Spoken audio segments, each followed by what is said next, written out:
friends, this is Pooja Solanki and today I am in the most vibrant city of the vibrant state. Yes, you guessed it right, I am in Ahmedabad and today here I'll be discussing with Mr. Manan Choksi of Remax about the real estate bill and its impact on the real estate industry in your favorite program, Expert Advice. Now without wasting a minute, let's meet up with Mr. Choksi.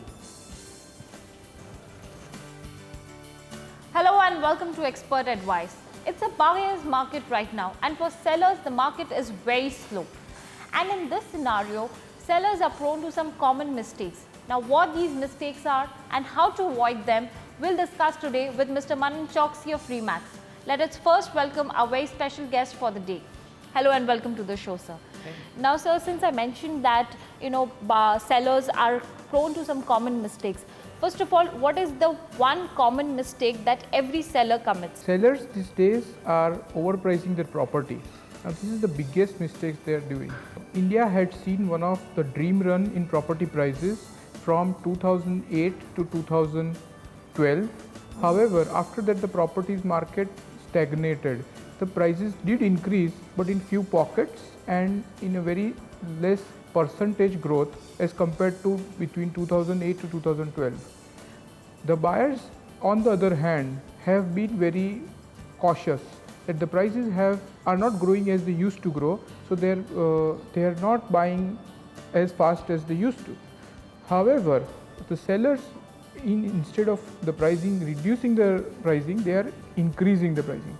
So for example, if I had bought a flat 1 year ago at 1 crore and they will say that okay, I will need at least 10% return. So today I will sell at 1.1 crores. This is the biggest mistake. The buyers are aware of the options available to them. They compare the prices and they also see that isse acha to hoga. Let us put the money in the bank account. The property prices will crash sooner or later. At that time we'll have probably buy this property at 90 lakhs. So on the other, instead of increasing the number of transactions as the property markets are stabilizing, the number of transactions have reduced. So this is the biggest mistake the buyers are doing. They are overpricing the properties and eventually they are going to sell at less rate than what their listing is. So eventually a person who lists at 1 crore is going to sell at 85 lakhs after 2 years. So 2 years they lose interest, they lose the market value and the transaction is stuck there. Instead, rather than that, what sellers should do is price it right and get it off the market as soon as possible. Now you're saying price it right. So how do I know what is the right price of my property? That is a very good question and that is one of the biggest mysteries of real estate sector in India. Because we don't have a transparent market, we really don't know what is the actual worth of my property. So people will range it, say आपका flat 1 crore है, brokers will come and tell you that no, ये तो 1.25 crore है, 1.25 crores they can easily sell. So when you are on the verge of selling it of 1 crore, somebody will come and say that it is 1.25 crores. So you get price paralysis. So because of the increase in price, you are afraid to do the deal. Now when such a thing happens, instead of money coming in your bank account the very next day, it comes maybe 2 years later. So you lose 20 lakhs worth of interest anyways. So basically what you are going to gain out of it is at the best 5 lakh rupees. And in case the market stagnates or in case you are in urgent need of money, you may agree to sell at 85 lakhs. So that will be a huge loss of 15 lakhs for the seller. The right price of the property, what you should do is compare the price of the property with a property in the same area, of the same square feet, of the same type. So you cannot compare a residential property to a showroom. Even though they are of same square feet, you cannot compare office premises with say a shop. You have to compare with the same. And do not compare, the biggest mistake in comparison people do is they compare it with the listing value. That there are so many properties available at 1 crore, so obviously my property I will list at 1 crore. But actually you have to compare with the last deal done.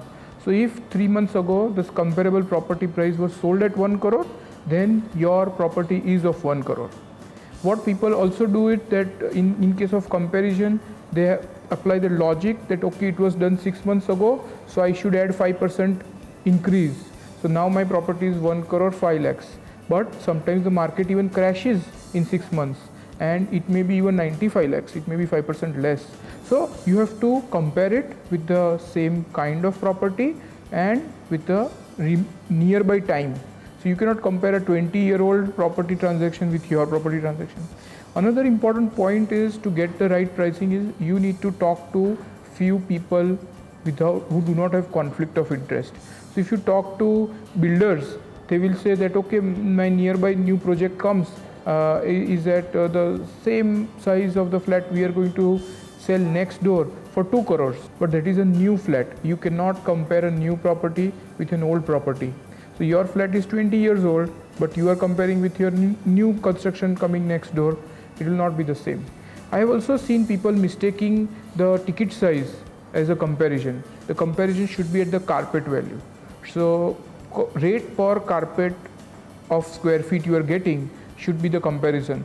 Old properties have a higher ratio, so they get a higher carpet area, while newer properties have a super built up are higher.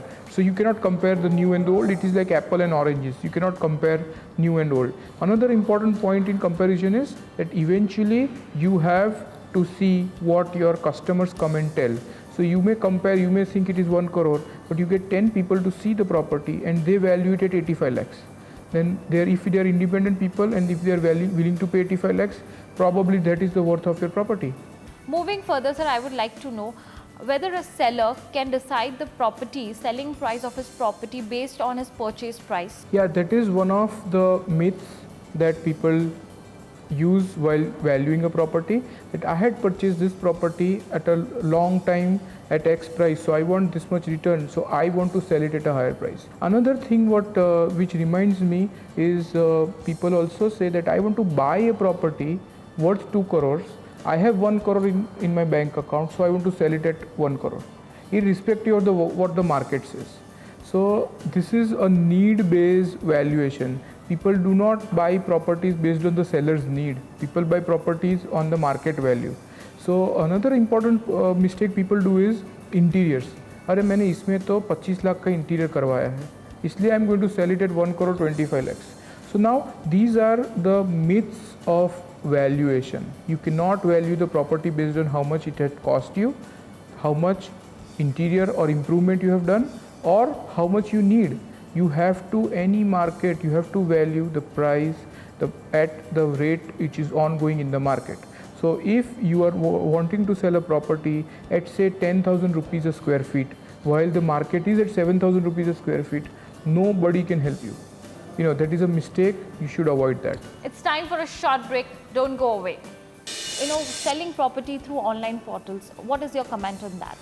You get a list of all the properties in the area you need, and you get everything, every information without wasting a drop of petrol.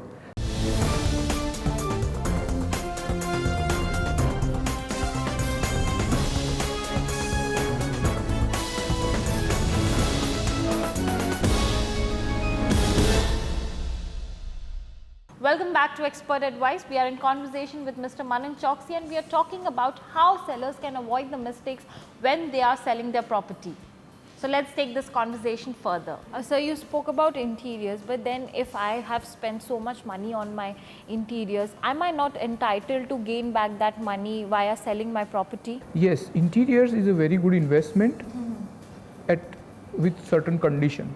So the condition of interiors being an investment is that it should be what the people want, so rather than what you want. So I have a daughter and I make one bedroom of my daughter pink, but the person who is buying a flat has a son and he wants that bedroom to be done blue.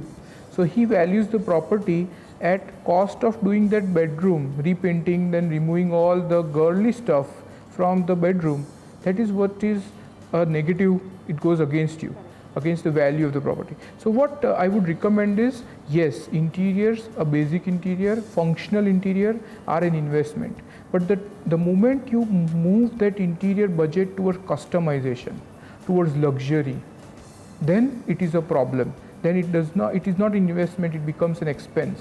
So the moment you do your girl's bedroom pink, you have to write off that money. You do not add it in your property value. However, if you have a modular kitchen installed, if you put a kitchen island or a stove and a chimney, it is an investment. Everybody requires a chimney. No matter who buys the flat requires a chimney. That's an investment that people do value. Another important point is what works against is interior investment is depreciation. While real estate investment appreciates, but investments in interior like a sofa set, the tapestry will go down and the dining set, maybe the fashion will be outdated. So investments in interior designing are not necessarily investment. Most of it is expense. Even though if you say, many people argue with me that I have done interior, if you want to do such interiors today, it will cost you 2 times more. But the unfortunate reality is that interior is something which is very personal. People want to do according to their taste, and they would love to do it themselves apart from the functional things. So I would recommend that do not add 100% of the value of the interiors you do to your property in the cost of property. I hope the sellers are taking a note of this. Interiors are just for your expense and for your luxury. They are not going to gain you much. Now, moving further about how and what common mistakes to avoid, let me take this discussion further. Now, I'm asking you, sir, on online portals, selling property through online portals. What is your comment on that? Yeah, online marketplace is a big marketplace in India's economy today. E-commerce firms have made wonders by selling volumes. For a resale property buyer, it's a blessing that you get a list of all the properties in the area you need, and you get every information without wasting a drop of petrol. So that is very good. In the comfort of your home, you can know everything about the market right now, what is available at what price and what are the things, what are the facilities available. However, sellers are yet not fully capable of utilizing this medium to their advantage. So for example, internet portals have photographs. So sellers need to put a lot of photographs. Sellers need to put every information required in the portal to keep their listing relevant and get results out of it.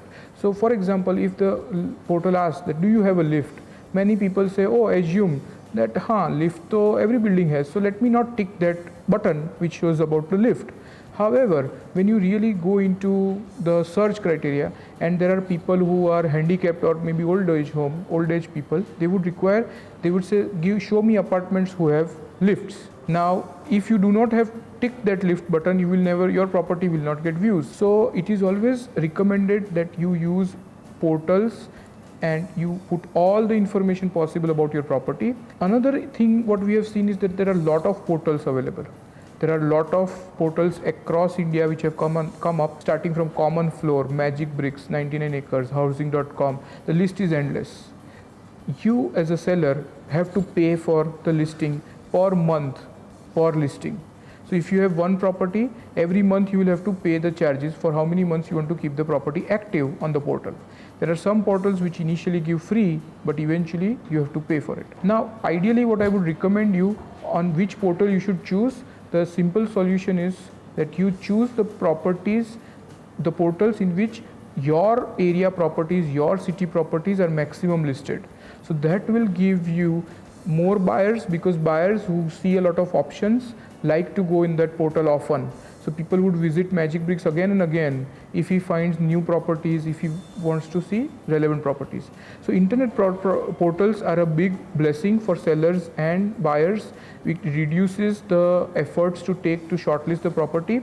My only advice is that try to list on relevant portals, as many more the better, and put all the information required. Okay, sir, since you're mentioning about all the information to be put across, so do you think photos of property, virtual tours are important in that aspect? So that is this new concept of richer information that we are looking at now. Earlier, India used to buy properties or inquire of resale properties through classified advertisement. They had this small advertisement in newspaper, only text mentioning few details. Today's market requires all the information. They need to know the layout, they need to know the vastu, they need to know the looks of the property, they need to know the carpet area, the square feet, the amenities, every single thing. You cannot fit so much in a classified advertisement. What you can do is you can create a listing which has maximum photographs. International research has shown listings with more number of photographs sell faster. It can be not any simpler than that. You have more photos, you get your money faster in your bank account. So simple. Now, what is a photograph? Now, this is something interesting what I have observed. In one of the listing which I was browsing, there was a beautiful bungalow from the outside. But as they went inside, the photos were horrible. Now, what did they do was, like a person is living in the house, they photograph the property as the person is living. So, you will see food on the kitchen top, you will see unclear dining table, you will see clothes on the bed, you will see in the gallery there are clothes drying. So if there is I've seen unfurnished properties, it is closed since a few months and it is, with full of dust. Nobody even cleans before taking the photographs. So I would recommend that be very careful. It is as good as taking the customer on the visit. So before you do virtual tour or photograph, you need a camera, you need training for that. But the important point is you stage your property, you make it so beautiful that if anybody looks at the photograph, will buy it. So this is important. This is a development which India is going through. People are not much trained as to how to take good property photographs. I had been to US and I have seen one training classes which does property photograph classrooms dedicated for brokers. So so there is a site in US which says that when the sunlight will come on the property, accordingly you can schedule the visit to the site. So this is very important. Natural light is very important while buying a property, and you should be serious about your business, your property. It will help you increase the value if you have very beautiful photographs. These are the points that need to be considered which can gain you higher value for your property. For more information on real estate and its allied industry, stay tuned to Spin TV. As of now, goodbye and take care.